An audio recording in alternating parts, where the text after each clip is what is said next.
Good morning mga kababayan, morning sa ating lahat. Nandito ako ngayon sa may Mindanao Avenue sa Petron, naka-standby. Wala pa rin akong pasahero, isang oras na mahigit mga kababayan. Wala pang pumapasok na booking. Bagamat maulan-ulan pero wala talaga. At pag-usapan po natin itong bagong appointee ng PCO sa Presidential Commission Office sa Malacanang mga kababayan. Itong si Dave Gomez mga kababayan. Isa daw itong veteranong journalist. At ang akong pagkakaalam ay siya galing sa Philippine Star mga kababayan. At nagtrabaho din pala siya sa Philip Morris. At naging rin siya sa Philippine Information Agency. Na nagtrabaho din siya sa government mga kababayan. Pero ang hindi lang maganda sa kanya mga kababayan, kaka-appoint mo pa lang, wala ka pa nga napatunayan, wala ka pang na-prove as appointee, hindi ka pa naman talaga totaling appointed kasi i-scrutinize ka pa sa screening committees na talagang ikaw ang ma-appoint na bilang secretary sa PCO. Pero nagpakita agad ng angas ito mga kababayan. Nag-call ng courtesy resignation sa mga undersecretaries sa PCO, no? Wala ka pang napatunayan, Dave Gomez. Pinare-resign mo na lahat ng undersecretary at secretaries dyan sa PCO. Magpakitang gilas ka muna. Nagpang-unang gilas mo ay pinaparesign mo na. Pinaparesign mo na sina Attorney Claire Castro na yan ang bumabanat, yan ang sumasalag sa administrasyon ng PBBM. Mag-isip ka nga muna mga Dave Gomez, mag-isip-isip ka nga muna. Wala ka pang napatunayan bilang PCO secretary. Kakaupo mo pa lang. Buti kung isang linggo, isang buwan ka na dyan, pero wala kakaupo mo pa lang, pinaparesign mo na. Ano ka ba namang klaseng secretary? Hindi mo pa nga nakita ang, di ba nakita, anong tawag kay Atty. Claire ng mga DDS? Yung galit sa administrasyon, di ba, attack dog? Di mo ba yung mga nakikita araw-araw yung mga press briefing dyan sa Malacanang kung ano-ano, mga fake news? Sino ba lumalaban sa fake news? Di ba? Ikaw wala ka pang napatunayan sa pag-PCO mo, tapos gusto mo pa resignin sila lahat. Gagalit kami mga taong bayan sa'yo kasi laki tiwala namin kay Atty. Claire Castro.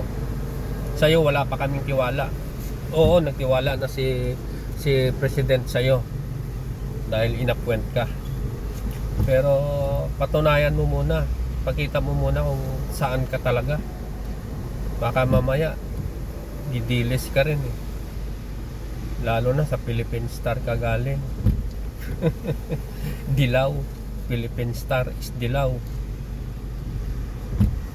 Kaya magpakitang gilas ka muna. Bakit pinaparesign mo sila Atty. Claire Castro? Maraming na napatunayan si Atty. Claire Castro bilang undersecretary ng PCO dyan sa Malacanang. Araw-araw naririnig namin siya. Araw-araw naririnig siya ng mga DDS. Araw-araw nadidiring siya ng mga kontra-administrasyon. Sino ang sumasalag? Sino ang sumasagot? Di ba si Atty. Claire Castro? Ano ka ba naman, Mr. Dave Gomez? Oo, matagal ka na sa bilang isang media practitioner, media journalist ka. Kung talagang magaling ka kasi naging ka sa Philippine Information Agency. Pero dito naman sa PCO, iba naman yan. Ano ba ang klase ka? Anong klaseng tao ka? Hindi mo pa nga na ano si Atty. Claire. Tapos gusto mo pa-resignin sila. Tapos baka mamaya ipapasok mo dyan eme-eme na lang. Walang sinasabi. Hindi katulad kay Atty. Claire Castro na harap-harapan sinasagot mga fake news. Baka mamaya yung saga night 25 lang hindi na makaano yung papalit mo kay Atty. Claire Castro.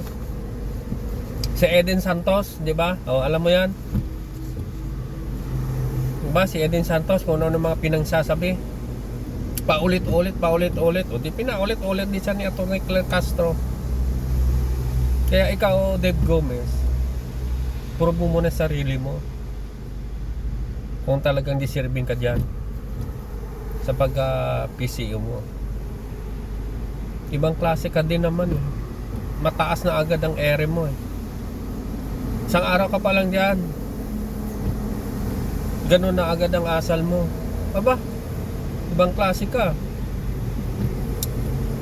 Hindi ka pa na nagpakitang gilas, wala ka pa ngang pinakitang trabaho bilang PCO. Galit na kami sa iyo. Nagagalit kami sa iyo kapag hindi mo i-retain si Atty. Claire Castro. Wala ka pang napatunayan sa bilang PCO mo dyan Ibang klase ka rin. Diba? Mag-isip-isip ka nga muna, Dave Gomez. Masyado kang mayabang at masyado ka ata maangas. Ewan ko pag ikaw na nakaupo, ikaw ang sasagot araw-araw nagbi-briefing si Atty. Claire Castro.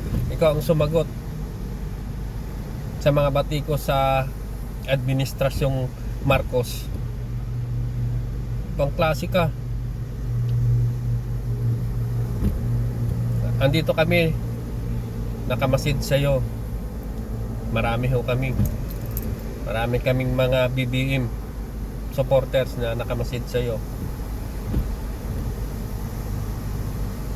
Magpasalamat si BBM kay Atty. Claire Castro kasi siya ang sumasalag, siya ang sumasalo lahat ng mga fake news, mga disinformation. Tapos paparesignin mo lang, Dave Gomez. Ibang klase ka rin Siguro kung maging presidente ka, naku, ewan ko lang, ibang klase ka. Pero andito kami sa likod ni Atty. Claire Castro, sumusuporta para sa kanya. Mabuhay ka, Atty. Claire Castro. Nandito kami nakasuporta sa iyo. Mga kababayan, maraming salamat sa inyong panonood sa ating munting vlog, Luzon, Visayas at Mindanao. Maging sa ating OFW, ingat po kayo sa inyong hanap buhay. God bless us all. Bye bye.